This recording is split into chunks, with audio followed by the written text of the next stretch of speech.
మీరు మీ బెడ్రూమ్ లైఫ్ని సరిగా ఎంజాయ్ చేయట్లేదు, ఒకవేళ మీరు మీ పార్ట్నర్ని సంతుష్టి వరకు తీసుకోవడం వెళ్ళట్లేదంటే ఇది చాలా విషయము.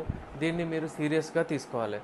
మంచి ఎరెక్షన్ అంటే మీ అంగం మంచిగా గట్టిగా పడాలి టైంలో. అంటే ఎప్పుడైతే మీరు వెళ్తారో అప్పుడు ఒకవేళ అది మెత్తగా పడిపోతే మరి మీరు ఎంజాయ్ చేయలేరు, మీరు మీ పార్ట్నర్ని కూడా భావి ప్రాప్తి చేయలేరు.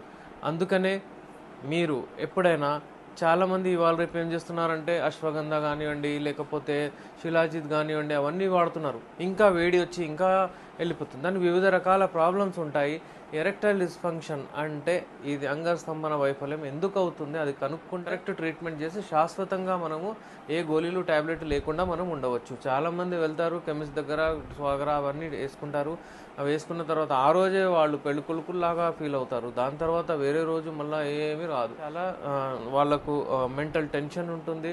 వాళ్ళ పార్ట్నర్ కూడా సాటిస్ఫైడ్ ఉండరు. ఒకవేళ మీరు మీ పార్ట్నర్కు సాటిస్ఫై చేయాలనుకుంటున్నారు, ఫుల్లీ మీరు మంచిగా హెల్తీ ఉండాలనుకుంటున్నారు, ఒకవేళ మీ అంగం గట్టిగా పడట్లేదు, మెత్తగా ఉంటుంది అంటే మీరు ఇందులోతో శాశ్వతంగా దాన్ని ట్రీట్మెంట్ చేసుకోవచ్చు. మీరు వచ్చి కలవండి. నేను మీ doctor SR Rehman, VMS MD, Unani sexologist, Nampally, Hyderabad నుంచి.